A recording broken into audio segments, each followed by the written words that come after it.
Happy Friday, everybody, and welcome to my second live event. I'm really excited today. I got Dave MacNeel, who I met here on LinkedIn. I would say about, Dave, welcome. Thank you. Hey, And good thanks for having morning, me. and thanks for being on the show. I met Dave here, I would say about a year ago on LinkedIn, Yeah, right? So I was yep, doing some searching on about lean construction. Being in the civil infrastructure space for 20 years, I never heard of it, and I came across your name and I reached out to you. yeah. So Glad Dave you did. helps. Yep, thank you, and likewise. So Dave helps owners, designers, and contractors deliver major capital projects on time and on budget using lean construction. He's been in the business for over 30 years, been practicing lean for about 15 years. He's worked for some major contractors, and he is owner of On Point Lean Consulting, and he's been in business for over 10 years, right, Dave? Yeah, 10 years So, this year. Yep. in addition to teaching and advising contractors, he also teaches courses at the Lean Construction Institute as well. So Dave, again, thanks for being on the show. I really appreciate it. I told you last week I look at you as a mentor. I don't even think you know that, but I look at you as a mentor. I really admire your path, how you started off in the field with the boots on the ground, and then you kind of went into this advising and training area. For me, I feel I shine the most when I'm helping others and I'm training and I'm trying to advise others on a better path, or try to open up their minds to a different kind of mindset in the business, right? Because construction, it's all about mindset. It's just so chaotic. Everybody's on edge, right? And I mean, listen, some people can argue that that's not always the case, and it's not always the case. But things like lean construction kind of help people have a more systemized process to accomplishing a job. And it's been around since World War II. It really got hot and heavy in the 70s and 80s with Toyota manufacturing, right? And Exactly. The manufacturing side, absolutely. Yeah. yeah, and there's tons of data out there, and there's tons of statistics that show that if you follow this, and as a project manager, if you can implement this system into your projects, you will have better results. So if you're running $100 million job, I mean, if you can be 1% better on that $1 million job, I mean, it's phenomenal. And on top of that, it reduces turnover because everybody's got a system. Everybody shows up on Monday morning. Everybody knows exactly what's expected of them that week, Yep. and it's a domino effect. So, Dave, how'd you get into construction to begin with? Why don't we start there? Oh wow, my origin story, huh? So it goes way back. Some of my earliest memories, we had just moved. My family moved from Pennsylvania to Ohio, and our house was the last house of a subdivision, and they had just started a new extension of the subdivision. And so I was, I think, 5, 6, 7 years old at the time. And then so these houses were getting built right, in the summer. It was summertime, so no school, kids had nothing to do, no iPads, no nothing. So we just ran around the neighborhood, and we ran around these construction sites, and it was these housing sites. And it was really cool to go see all that stuff and kind of get that interest. And then kind of became a laborer, not a union laborer, but a laborer at about that same time, 7, 8, for my dad. Did that for about 10 years until I was about 18 and went to school and for construction management. Nice. And then after school, joined Baker Concrete, nation's largest self-performed concrete contractor. And that's just kind of how I kind of got into the field. Yeah. Awesome.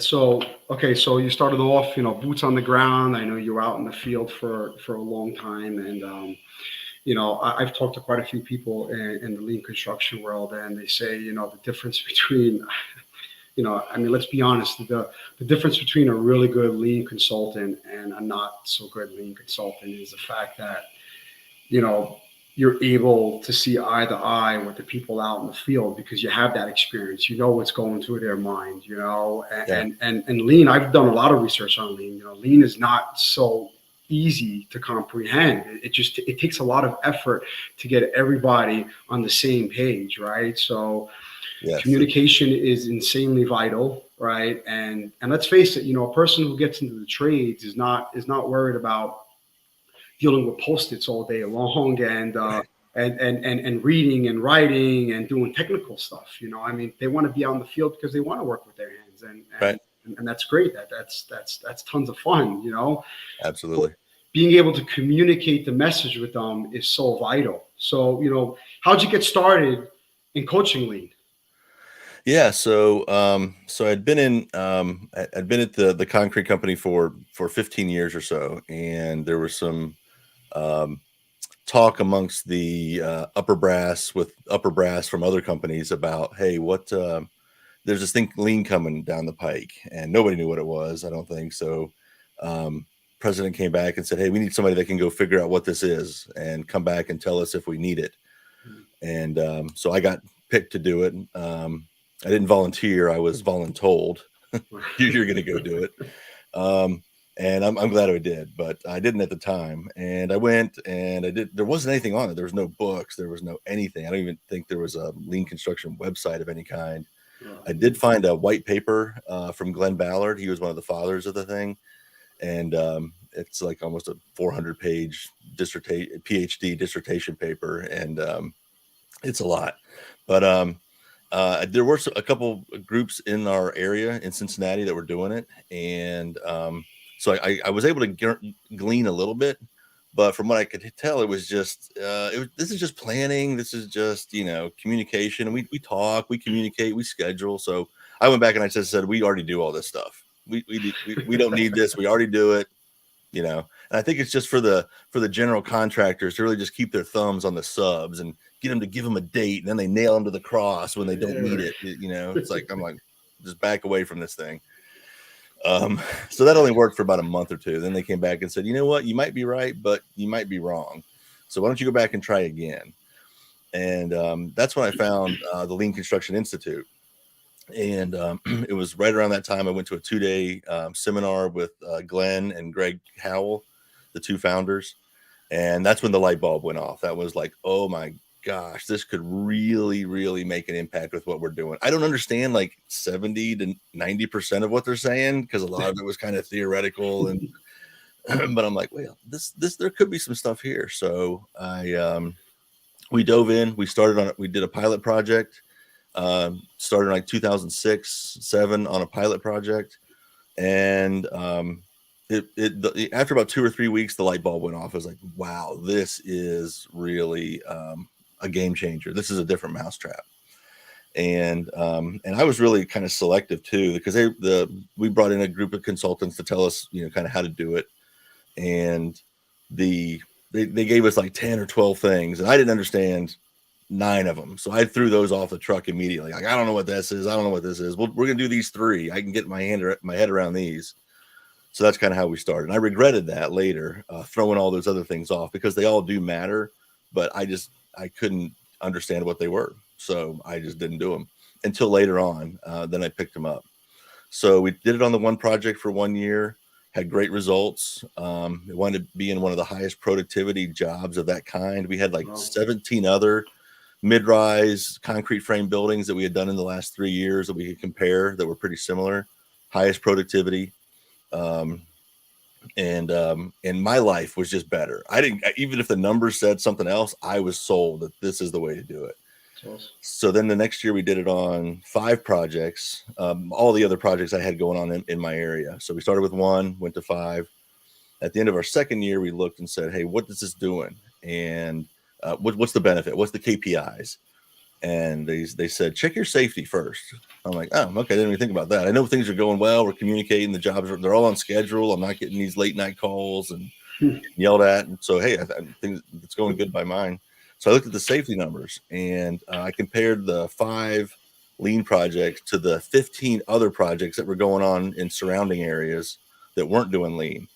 And we were 80% safer, 80% fewer incidents and injuries on our lean jobs versus the traditional, go ahead and get it done as fast as you can jobs. And all the jobs had a huge safety push. This is where we're trying to get to 0 injuries, 0 accidents, all those things. So then after that, it was a matter of continuing to roll it out. So that was after year 2. The numbers were indisputable. productivity wise, safety wise, quality, schedule, everything. All the metrics were lining up on those jobs. So they're like, hey, why don't you take it to some of our other regions? Why don't you take it down to Texas? Why don't you take it to Florida? So I was like, sure, I'll go show them what we're doing. Yeah. And I was a believer by then. Now I'm a prophet. I'm preaching, I'm preaching this stuff. And so I go there to these other regions, and I show them what we're doing. I show them slides. I show them pictures, tell them exactly what we're doing every day, who does what.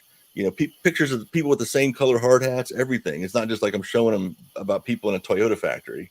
This is people actually doing the same stuff. And after about 6 months, I was just beating my head against the wall. Like, these guys aren't getting it. They're not doing it. And I really sat back and thought, I'm like, what's the difference? I'm like, okay, number one, I'm not their boss. That's number one. In the Midwest, I was the boss. I was the operations manager. I ran the region. That's tough. Number two, I wasn't supporting them the way I had been supporting my own troops, I guess you would say. And, so I was just kind of sprinkling it down in these other areas and hoping it grew. And it didn't. The roots just died, because I wasn't watering. I wasn't watering it. I wasn't watering the roots. So that was a lesson learned. But we were still going strong in the Midwest. Then another year went by. Decided to do it in the Mid-Atlantic, our Washington D.C. area, and said we're going to do it a little bit differently there. I learned these lessons from these other places. We're not going to just sprinkle it on there. It needs to be a heavy support, heavy coaching, regular touch points with these folks. And I've left Baker 10 years ago, and that group's still doing it today. It's still part of their ethos. It's part of that group's, the way they function. Yeah. So I'm really proud of that. That's awesome. We're talking a lot about lean, but we never really spoke about exactly what lean is. I know you can go on and on for hours exactly what lean is, but why don't you spend just a couple of minutes just talking about the absolute basics, the core, the foundation of what lean construction is for those that are in the civil space that are watching, that I would love to see the civil space implement more. Yeah. So, lean is like you said, it's a big thing. It's like, oh, what is architecture? Oh, okay, you can go on and on, right?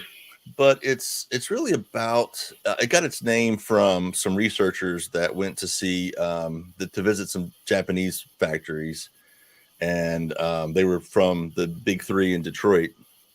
And they said, what are they doing? What are they doing that's so different? And they're like, well, we don't know. We can't describe it. It's so efficient. There's just no waste. It's just lean. So that's kind of how it got its name, right? They just do it in the next one, and then there's no extra stuff, and so it's really kind of like doing more with less, kind of. There's definitely elements. The Lean Construction Institute has like 6 core things, and it starts with kind of like respect for people and continuous improvement. Those are the 2 pillars of the Toyota way: respect for people and continuous improvement. Right, always trying to get better. And then it's about focusing on flow, eliminating waste, right? Doing the just-in-time, some of these Japanese words that you may have heard over the years, just-in-time inventory. We don't want to get 3 months worth of drywall delivered on one day. You just need just enough drywall for that week, kind of thing. Right. So that's kind of the fundamental pieces of it, right? It's just doing just what's needed when it's needed, no more, no less, just what the customer wants, right? Yeah. What makes any project successful is the flow, right? If you have great flow, it's huge, but that comes with building the right teams, right? Trying your very hardest to match those personalities on all these construction jobs it's difficult, especially when you're dealing with a large job. Listen, your people are your people, right? So every single job, you got to move people around. But if a team works really well together, try to move them to the next job together, and that's some small advice that I have as well. The flow is so important. And I know with lean, and interject if I'm saying something that's not perfectly aligned with lean construction, but I believe that lean is more like, okay, well, to go from A to B, the people that are a part of task A need to sign off so task B could start, right? And then the same for going to task C. So it's about flow, because I was watching some of your videos when you were live in action, and you got to have a reason of why you're going to the next step, and the person in the next step kind of needs to understand what they need to do and why they're starting that step, so they can hand off the torch to someone else. Is Yeah. that the case? Am I explaining that correctly? Yeah, it's all about the handoff. So you absolutely hit the nail on the head with that. It's absolutely about the handoff. But the Yep. way lean thinks too is I think it talks about pull versus push. So what we really do is we fast forward to the end and say, what does activity C need? Because that's when we're really done. That's when we're really out of the hole or whatever.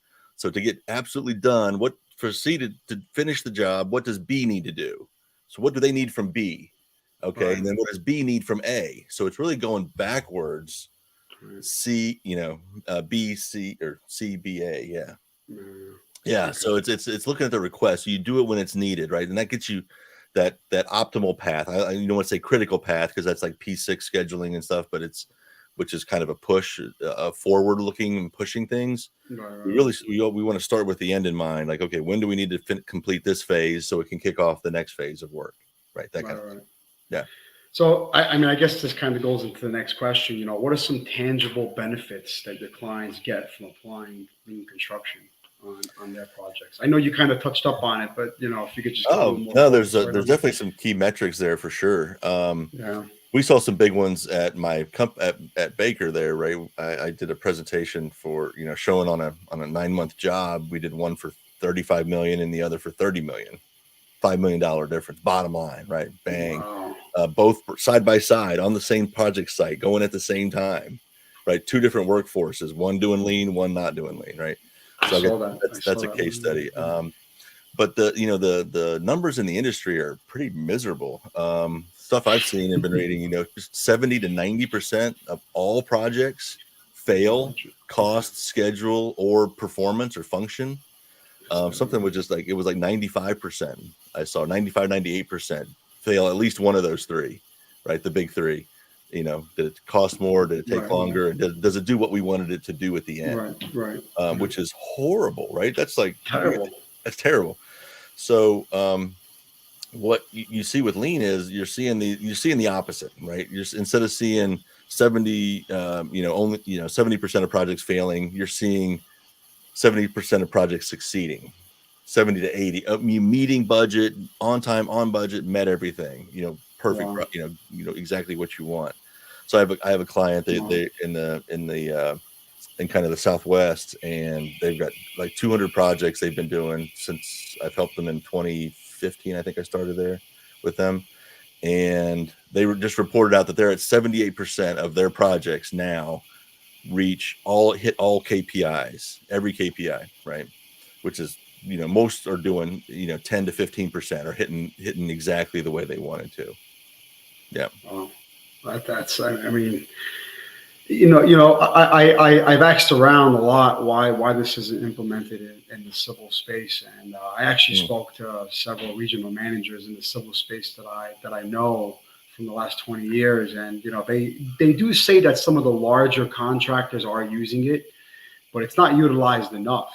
I mean, is there any reason, in your opinion, why this is more utilized in the commercial space and not so much in the civil space? I mean, I was given reasons that commercial is more private money, and they push the contractors more to use it because again, they're answering to private investors, right? As opposed to the public side, it's just more public money, and the DOTs aren't really pushing it because, I mean, I don't know if it's the right thing to say, but they really don't care enough for that, right? So, I mean, what are your thoughts? Yeah, that's definitely part of it. Part of that public versus private funding and things, and the ability and flexibility of the private sector to do whatever they want.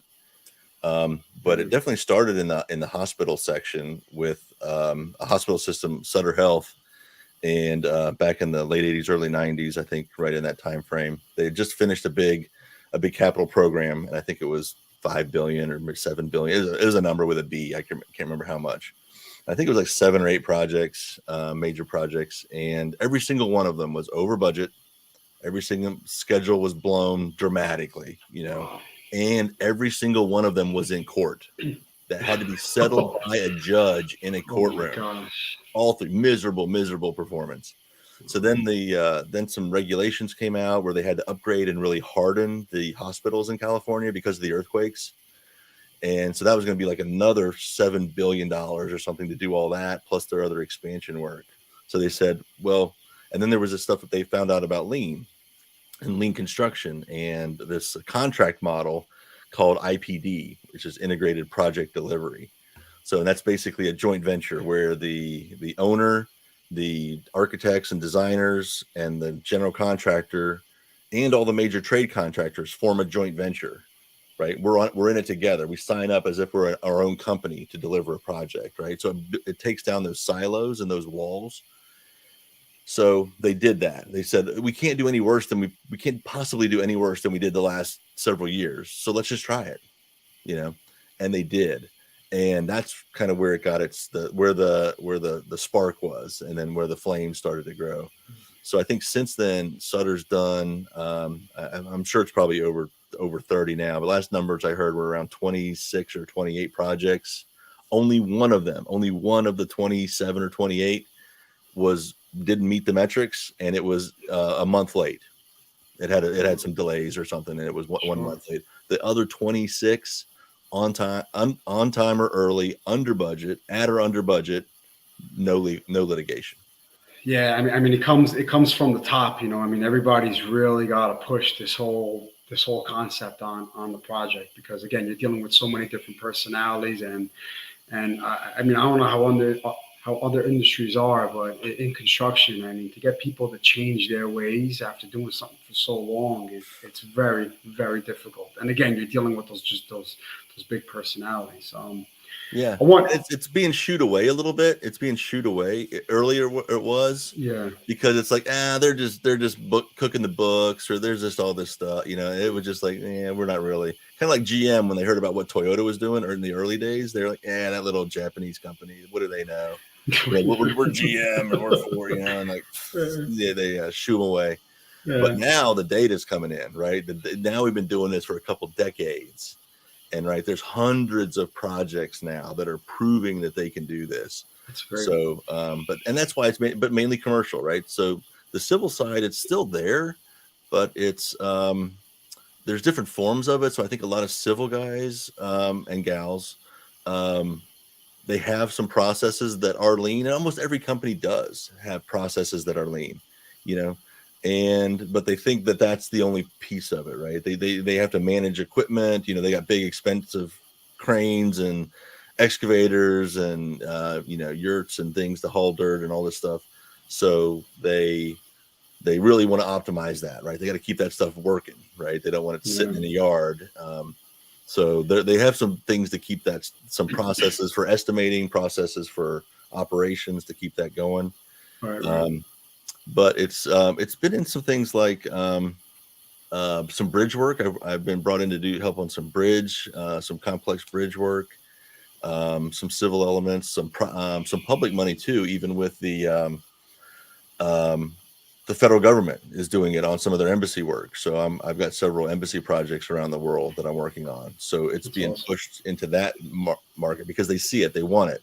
They're tired of their things costing twice as much or 4 times as much and taking 5 years longer than it should. They're like, hey, can we use this stuff?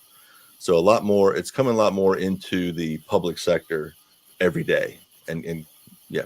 I mean, I would think so, because here in New York City, I mean, this is probably the only city in the world where there's several multi-billion-dollar jobs going on at any given time. There's probably several $100-million jobs going on right now as we speak. And you go to Manhattan, there's a different job happening every single corner, whether it be a utility job or whether it be a building going up. There's just construction everywhere. But before we move on, my buddy Matt Graves from Texas has a question for you. I'm going to put it up here on the screen. Let's do it.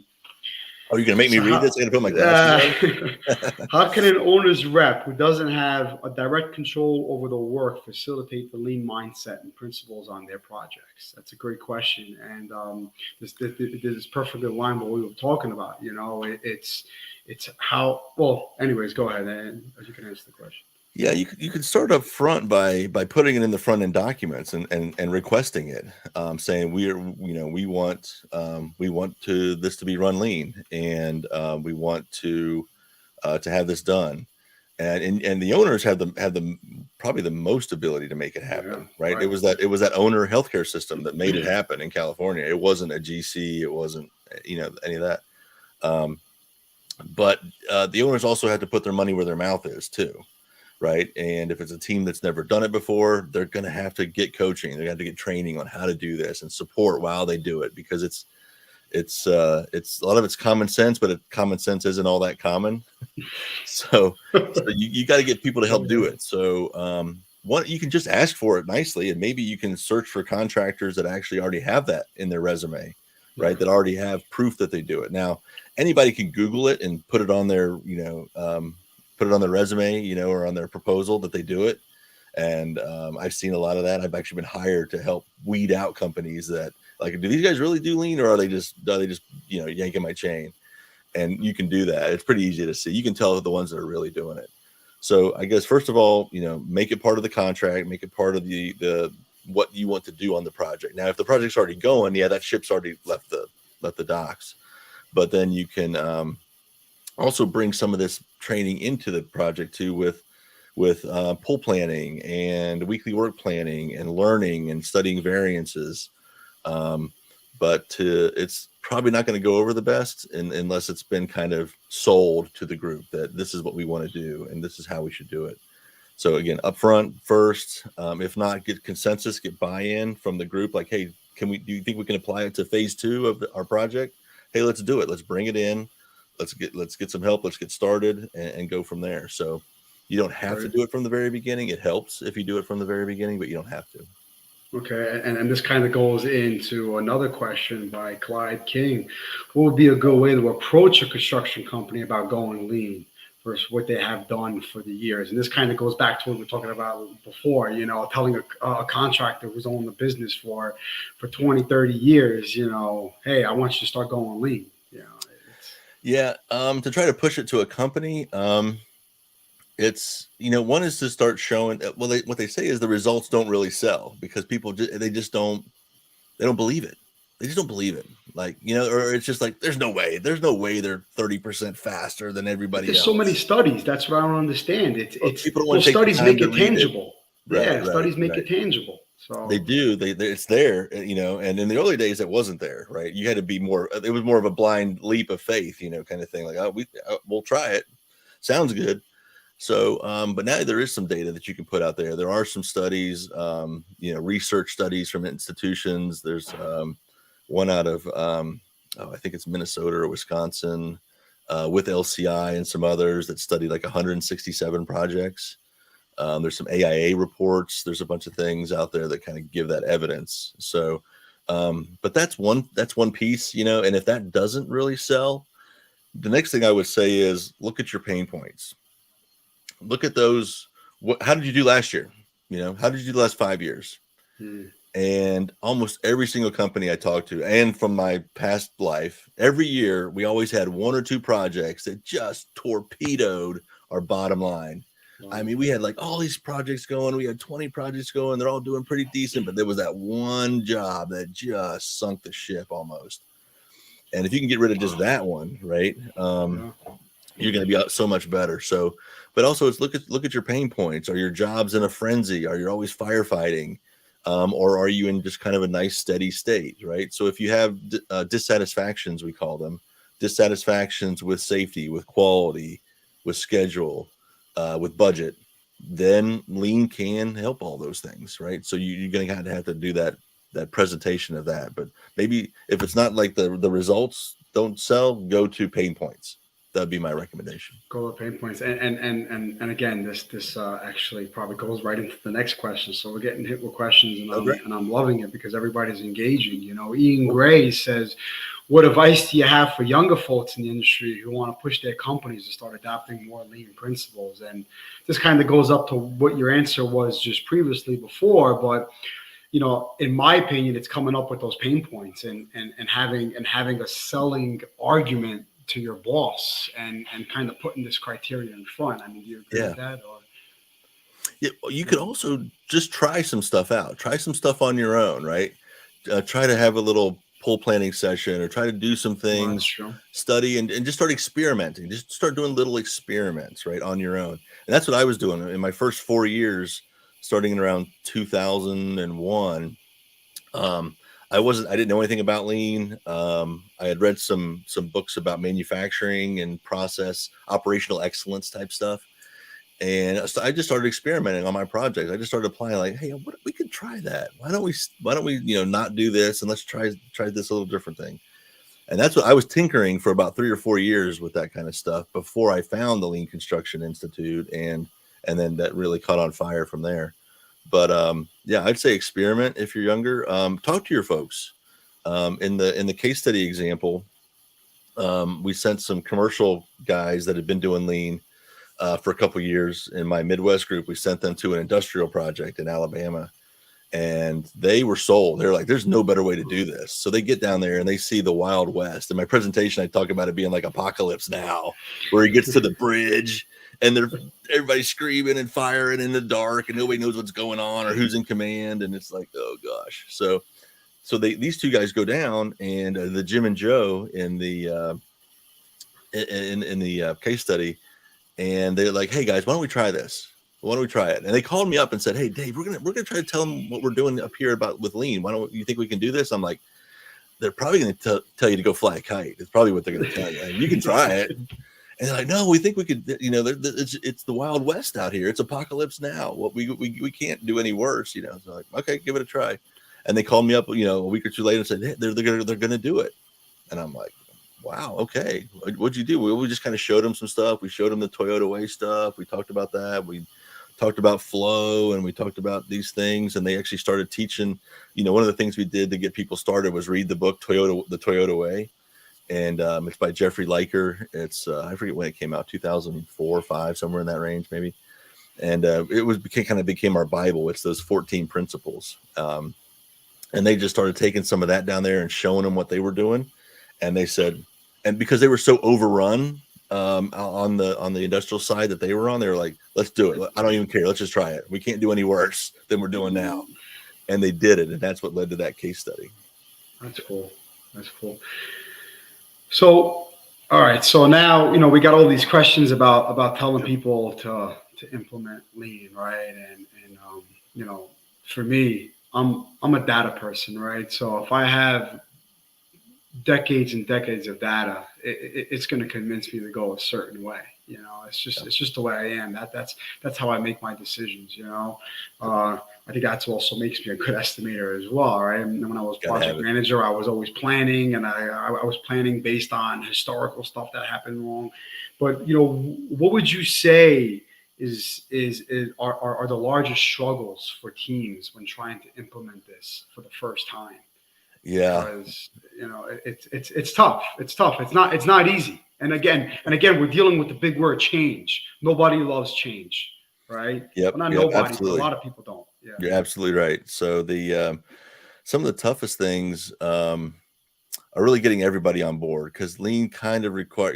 We talked about the A, B, C.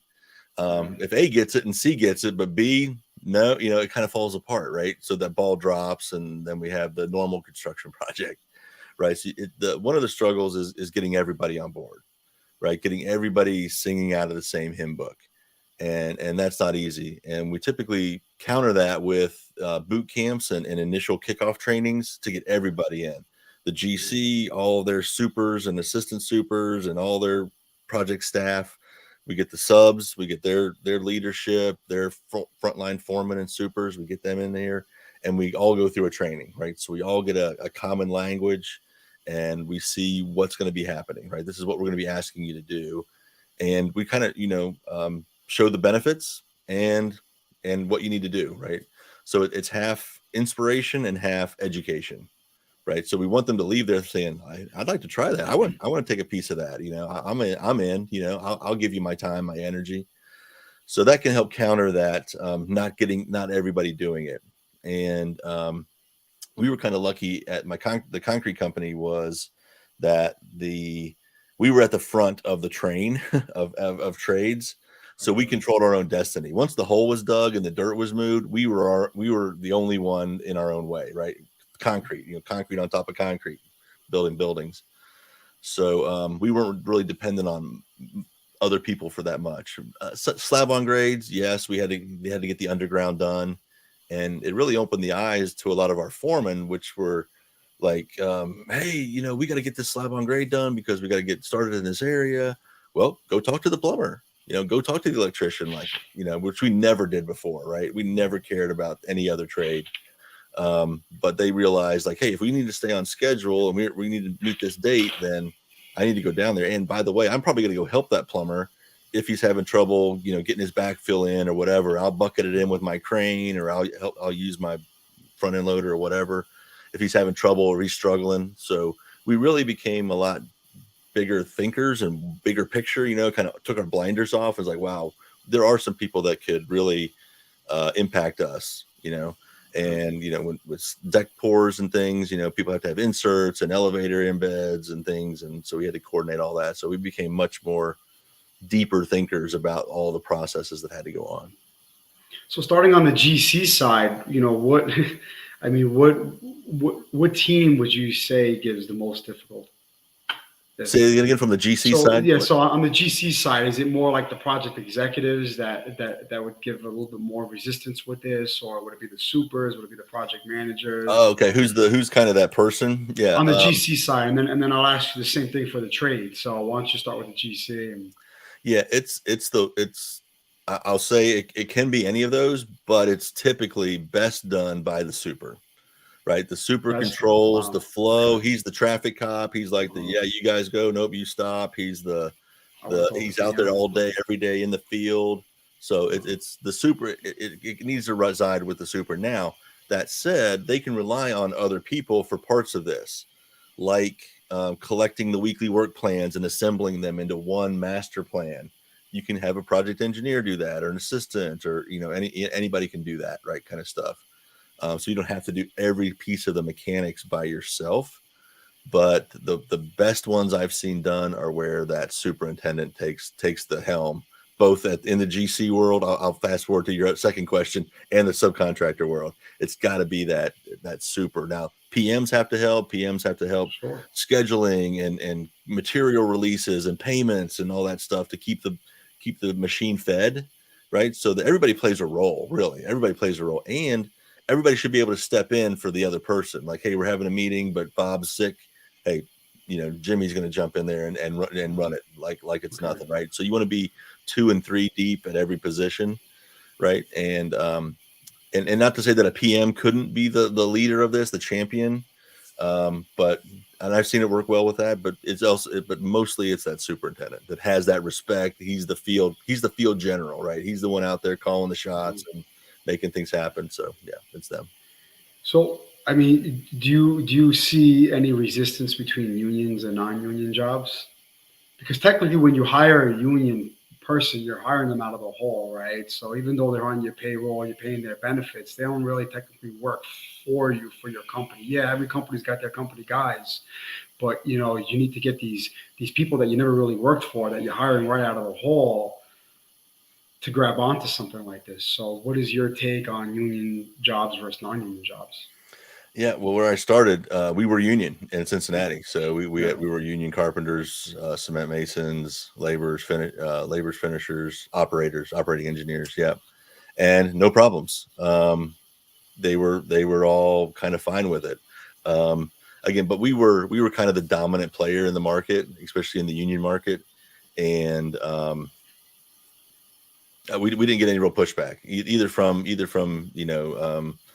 BAs and stewards, on the job or at a high level, because we were one of the only union contractors doing it, but it didn't really impact. I never had a fight or an argument with anybody over lean at any time that I can remember. I know our company did it at a couple times where we would go to some places that were, maybe it was in the Chicago markets or something, that said, oh, no, for every 1,000 square feet, you got to have one finisher for every 1,000 square feet. Like, no, we only need 10, but we're pouring 18,000 square feet. Well, here's your other 8 guys. What are they going to do? Just stand and watch and bring us water? So I've heard there's that silliness, but that's not. No, they seem to accept it just as fine. And all their books say all the union books. If you go and read all of them, and I have. Right. Hey, we're all about productivity. We're all about supporting the job and getting the work done safely, quality, like this is what it's about. So I've never had to use it though, to go and say, look, your book says you need to do it. I've never had to do that. So I know a lot of companies have their own lean divisions and their own lean departments, and then you act as a consultant, right? Mhm. So, you know, what is your position in that company? So you'll come in the beginning of the job, right? You'll help get the job set up with the lean mindset, right? I'm going to call it the lean mindset. And then how long do you stay on board? Do you stay on board for the whole job? How's your role work out in this whole process? Yeah. So in my experience, it typically takes a whole project for somebody to really see it kind of, kind of soup to nuts. Um, Not that I'm there all day, every day for, a year and Sure. a half long project, but we're definitely, after that kickoff, that kickoff boot camp, we're definitely intimate with the teams, either weekly or bi-weekly for the first 3 months, checking in, how's this going?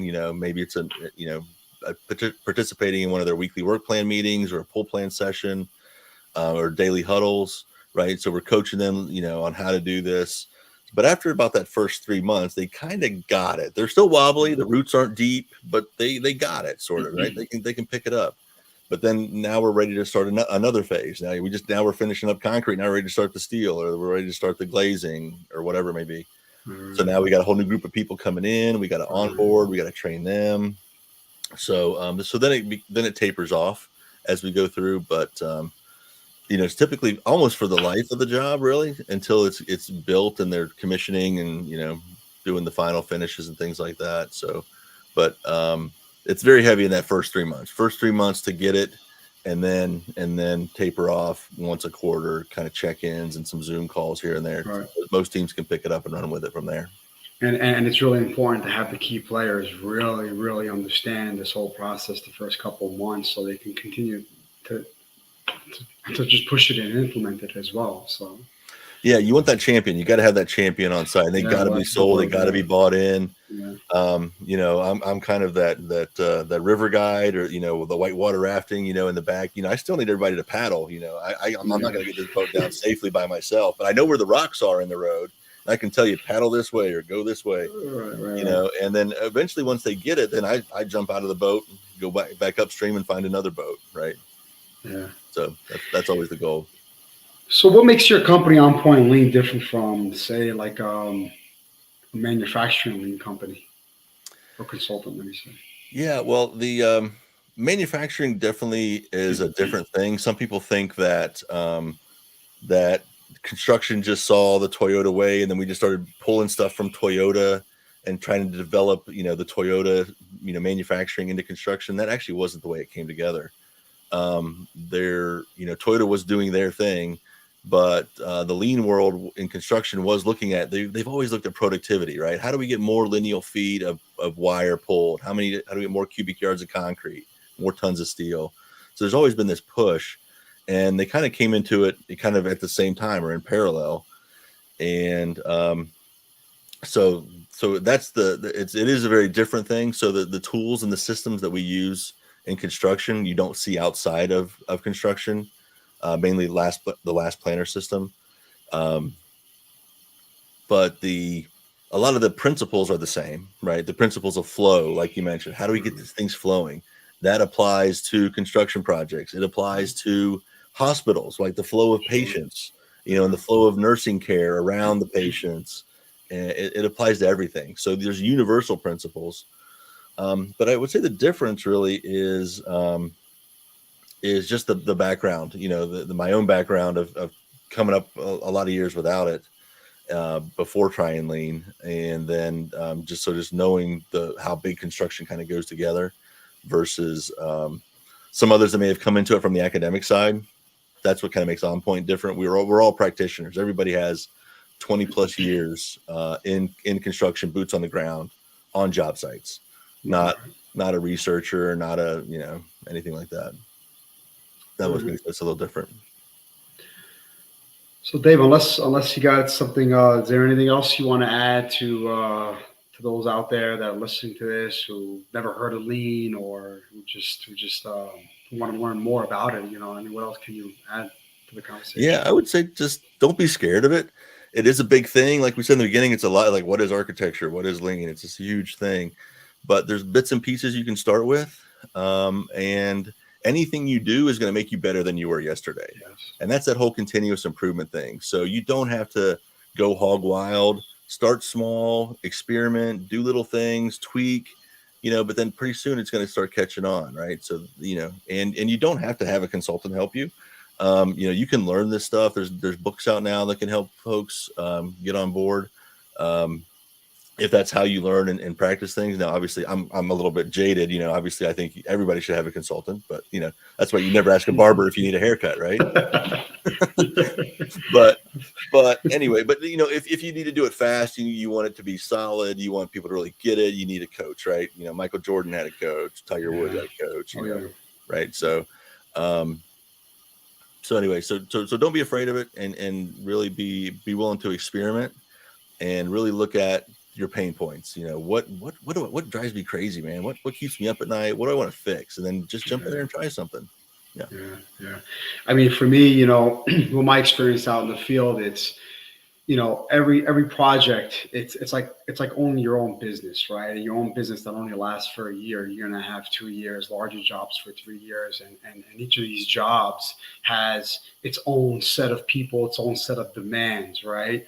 So then when you go to the next job, the teams change, the resources change, the skill sets change, everything changes.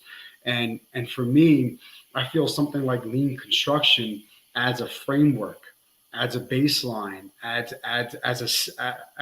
systems and processes that everybody can follow and take from job to job to reduce that chaos, to make things more organized, right? So, I think that's some of the largest benefits that I can see from lean as well. In addition to everything else that we talked about, is it establishes a system and a process where you can take it from job to job, and it just helps everybody all stay organized. It all comes down to that, and that's like this big umbrella, but everything else that comes under it. So absolutely, and it's and it works regardless of the personality type on the project, right? Because some people have this personality, they like to talk to everybody and see what's going on. Some people are more quiet, more engineering like.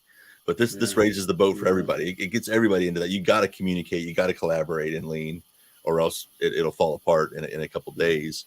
So, but yeah, it brings up, like you said, a process, which is what you want to be able to deliver varying projects of different sizes and shapes, and week to week everything's different. It changes every week, kind of thing. Yeah.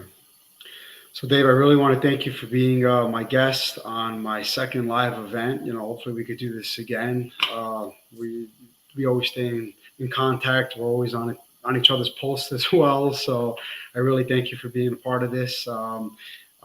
Again, I'm Jerry from Pro-Accel. I help companies optimize their estimating and their project management. And Dave is owner of On Point Lean Consulting. Dave, how can people find you? In addition to LinkedIn, David MacNeel, or onpointlean.com is the website. Either or. And then there's a phone number from there if they want to. Phone and email, that's there. Yeah, absolutely. Onpointlean.com. It's LEAN, not LIEN, right? So. Okay. All right, everybody. Well, this is a wrap, and thank you, and on to the next live event next week. Thank you. Thanks, Jay.